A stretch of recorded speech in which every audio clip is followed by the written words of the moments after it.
My dear brothers and sisters in Jesus Christ, let us take a gospel passage for our reflection today.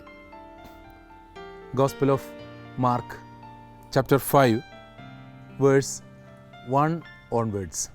They came to the other side of the sea, to the country of the Gerasenes.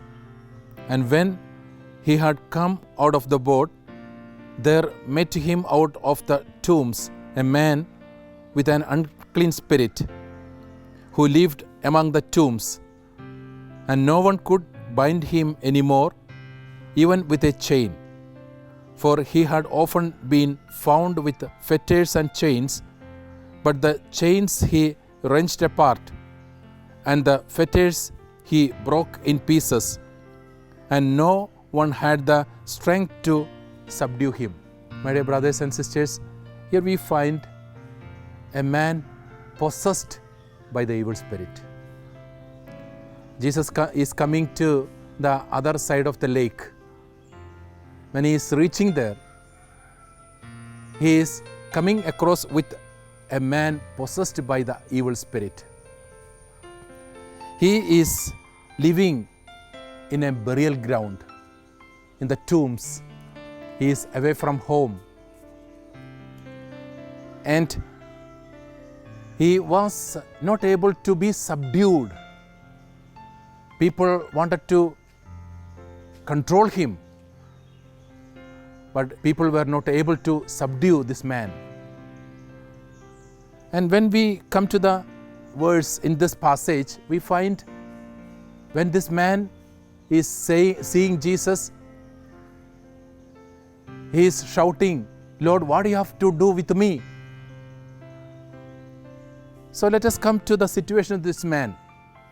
First thing, he is away from his home. He is away from the society. He is away from other people. And this man, he is hurting himself with stones. And he is shouting at Jesus, "What do you have to do with me?" He is away from God. A man possessed by evil spirit, he is away from the society. He does not want to have company with other people. He is not in compromise with himself. He is hurting himself. The man possessed by the evil spirit, he is controlled by the evil spirit. He has no control over himself. That's why he is hurting himself. So he is away from his true self. And he is shouting, "Why have you come here?"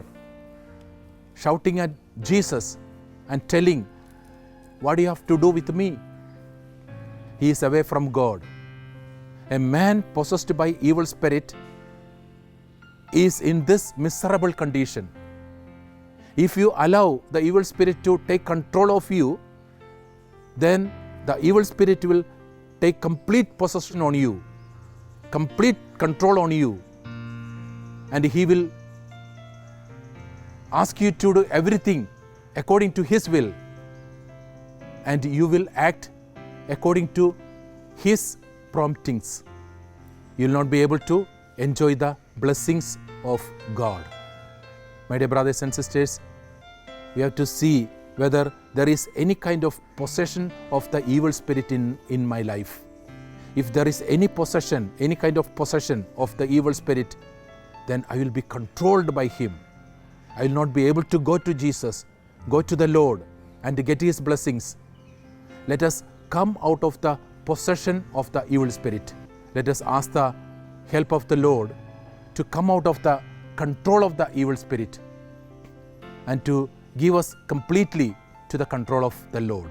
May God bless you and give you peace and prosperity. Amen.